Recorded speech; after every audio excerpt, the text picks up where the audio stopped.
this is Julie Knudsen, event coordinator for OHVA, as we as staff and teachers continue to rock Eventbrite and face-to-face events. That's right. Even though we are a virtual school, we're finally going digital with checking in.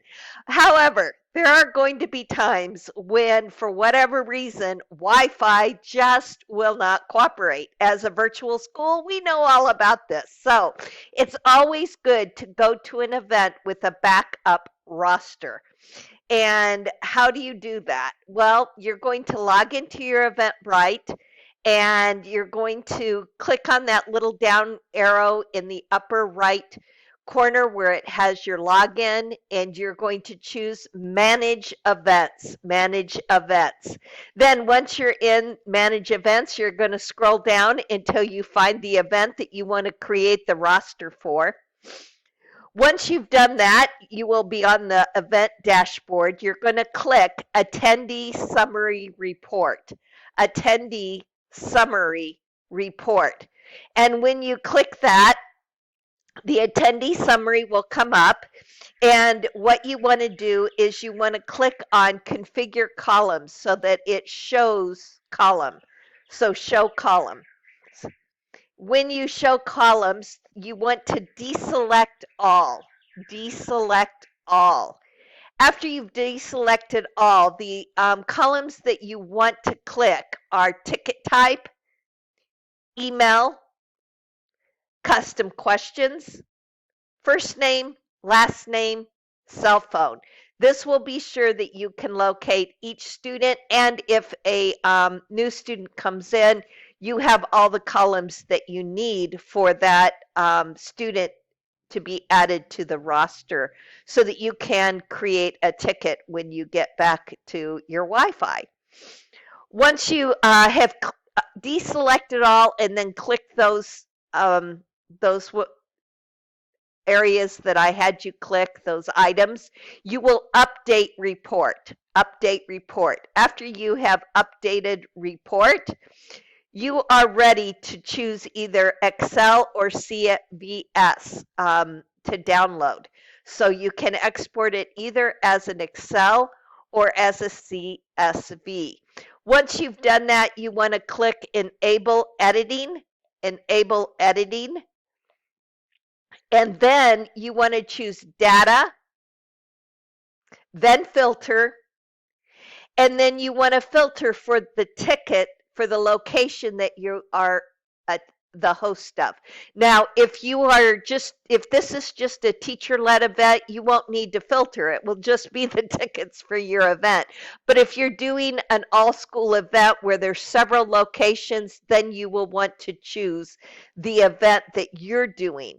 So how do you do that? Well, there's that little tick mark next to ticket type. When you click that ticket type marker, you're going to deselect all so that then you can select only your site to show. So you'll go down the list there after you've deselected all or you've unselected all, and you're going to find your event, and then you'll click on that so there is a check mark and it is highlighted. When you do that, you now have a list that is just your location. You want to add an attend column. Add an attend column.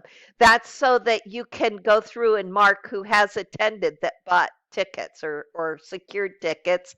And then, of course, if you add anybody to the list, you are also going to mark them as attended. Then I always like to go and sort by A to Z my last name column. It just makes names easier to find by sorting A to Z on your last names column.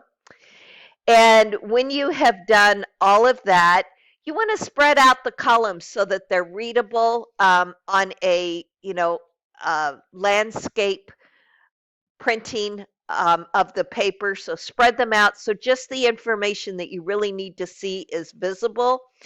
And once you've done that, you want to then select the columns that you need printed and go ahead and select it so that all the columns are there. And then also you'll need to add a few more rows so that you can add any students that didn't pre-sign up. And you're going to save this as print area. If you want, you can go in and choose under the home section to put lines in, all the lines dividing the different columns and rows. Once you're done with that, you are ready to print. So you're going to go to File and then Print, and you should be good to go. Again, if you have any questions, you can contact me by my email, jknutson@k12.com. Or if you like it, it's a little easier to remember if you pronounce it the Norwegian way, jknutson@k12.com. And again, my office hours are Friday at 8 a.m. You can drop in and ask any questions or any concerns that you might have to share with me. And this is all on the Family Engagement Staff Update as well. Remember, we need every student counted because every student counts. And above all, at our events, we need student ID numbers.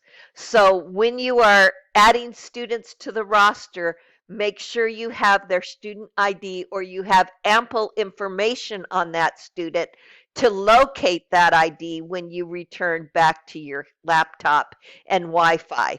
It is really important that every ID for every student is handed in and recorded on Eventbrite at the end of a face-to-face event. Thank you so much. I appreciate your time.